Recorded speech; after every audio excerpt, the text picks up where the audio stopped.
What is up, everybody? Welcome to Trace Trades, where we get technical analysis on different stocks in the stock market, as well as potential buy, hold, or sell opinions on these given stocks. I'd like to preface by saying that I'm not a financial advisor nor expert. I am just some random dude on YouTube, so take what I say with a grain of salt. The reason that I started this channel is because a couple of years back, I was about $30,000 deep in some pretty bad medical debt, and I was very fortunate to have some close family, friends, and mentors that pushed me to work really hard and invest my money, and I am happy to say that I am now a financially free guy. So if I could pass along any of the information, resources, or tools to you guys, change your lives even a little bit for the better, that's all a guy can ask for. Lastly, if you wouldn't mind dropping a like on the video, it really does help support the channel, and consider subscribing if you'd like to see more content like this, as I do post videos daily, multiple times a day. With that being said, today we're going to be looking at ticker symbol PLTR, Palantir Technologies Incorporated. I've been seeing quite a few videos on this stock, and it does seem very interesting to me, so I wanted to cover this in case any of you guys were interested in what this company is and where it may be heading. So I'm going to read off to you really quick what Palantir is as a company. So let's read it real quick. Palantir Technologies offers a suite of software applications for integrating, visualizing, and analyzing information. Palantir software allows analysts within and between government organizations to collaborate and to analyze large quantities of data. So they do seem to be an overall software applications company, allowing analysts within and between government organizations to collaborate and to analyze large quantities of data. The big thing that catches my eye here is between government organizations. That seems to be a pretty large piece of the puzzle here, because government has a lot of money. Anything that's government funded is going to have ample amounts of income, ample amounts of cash flow to pay out to whatever companies they are working with, and that could bear some absolutely filthy returns to people who are invested in the stock. So let's take a look at the macroscopic and microscopic view. I have a 6-month chart and a 1-day, 1-minute chart pulled up for you guys so that I can appeal to both midterm to long-term investors and possible day or swing traders. So if we look at Palantir, we're going to cover the volume here, the volume moving average, what that means. We're going to be covering the overall trend of the stock. We're going to be covering support levels, resistance levels, and where I can see this heading, a possible price prediction, and all that sorts of fun stuff. So let's get right into the video. We can see here that the volume has been seeing an overall general increase, and that must mean there's an overall increase in interest and sentiment towards the stock in a bullish viewpoint. We have been going on quite the run here. You can see that we were at $9 about 6 months ago, and we've seen a high of about $33.50. So if you were able to swing that trade, you're looking at nearly 400% margin of return, which is absolutely filthy. If you did that, congrats, pat yourself on the back. I did not. This was not on my radar up until just recently. And I think a lot of people think this is going to continue its bullish run. However, if we look at the candlestick charts here, you can see that we are beginning a bearish trend. We have 1, 2, 3, 4, 5, 6, 7 different candlesticks to indicate this. We have broken below the volume moving average, so the bears are currently in control of the overall trading action and price action that is happening on this stock. And to me, it makes perfect sense. And let me tell you why. Palantir went from, $10.82 all the way up to $33.50 in a period of just under a month, and that is absolutely disgusting, filthy growth. That is gnarly. Like that's 300% return on your investment. And when you run up 300% on a stock in less than a month, you know what's going to happen. You already know what I'm about to say. Price correction. Price correction is a trend you will always see in the market, especially with stocks that have run up way too much, way too fast, and that is what I see happening right now with Palantir.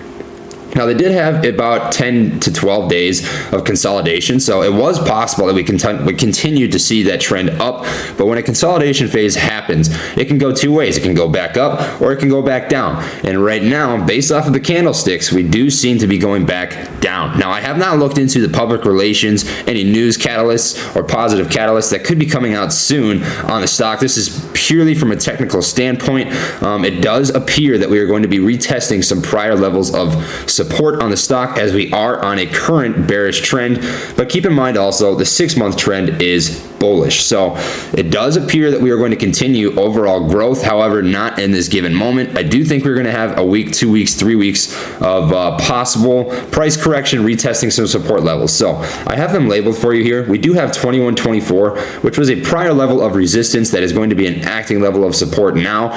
So it will be interesting to see if Palantir is able to test this 21.24 level, bounce off it, and continue back up towards retesting a prior level of resistance at 31.32. We shall see if that happens or not. Be watching for that. If you do see a bounce off of 21.24 and a trend back up, it is possible that we retest either this consolidation phase or 31.32 as a prior level of resistance.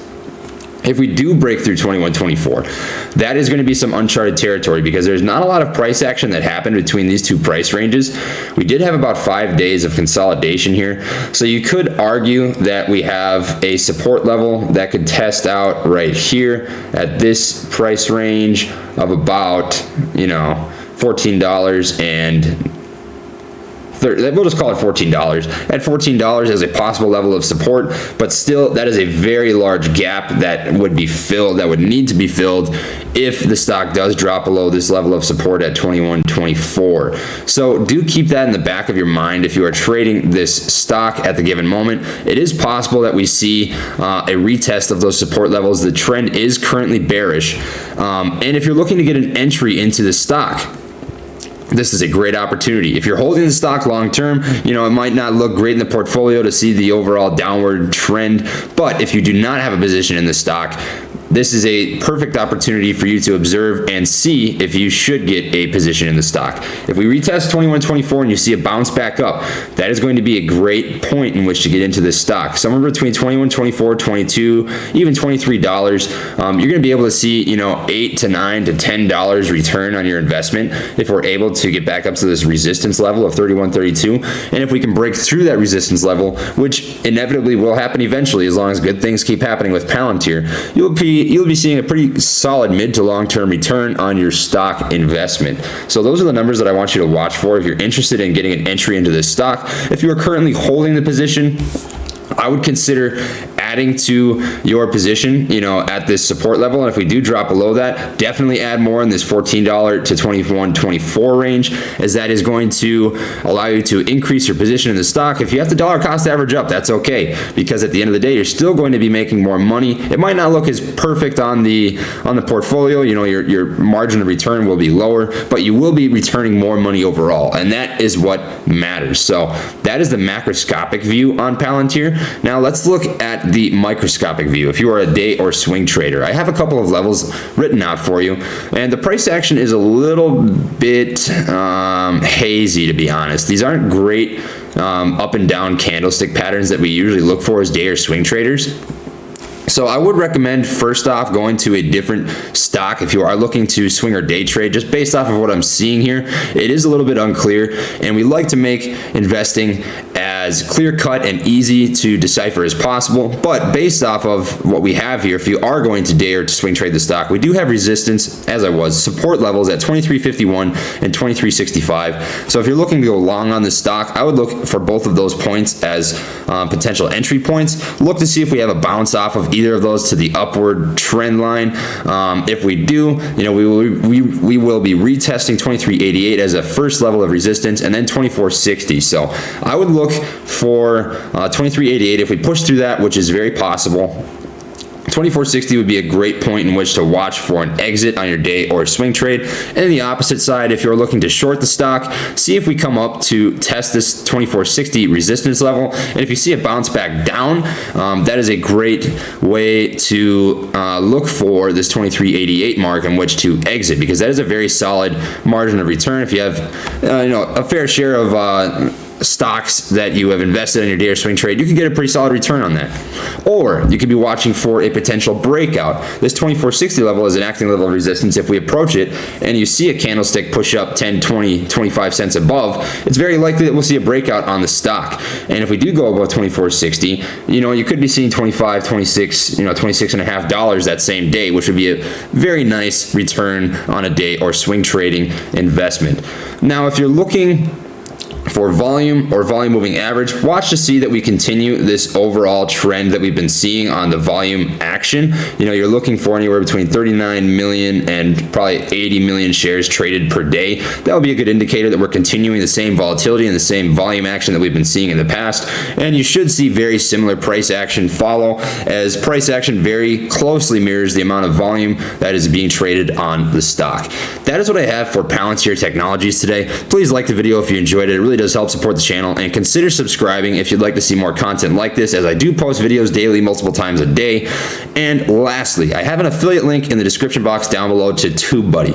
Tubebuddy is a website that I personally pay a $9 per month subscription for the pro membership that helps me get my videos out to you guys. So it is an SEO optimization tool that makes sure that your videos are searchable for the YouTube community. So if you are a content creator, I cannot recommend this highly enough for you to ensure that your videos are being fully optimized and searchable by the YouTube community. And if you do use my link in the description box down below, I do receive a commission off of your subscription per month. So it is a great way to support the channel. And they also have a free application that you can use instead, with a few less tools, obviously. But that is an option also. And if you are not interested in this at all, then that is totally okay. You know, I'm just happy that you guys are a part of the community. I'm happy that you took the time to watch the video. And that is all that I have for you all today. So with that being said, I hope you enjoyed the video, and I will see you all next time. Peace.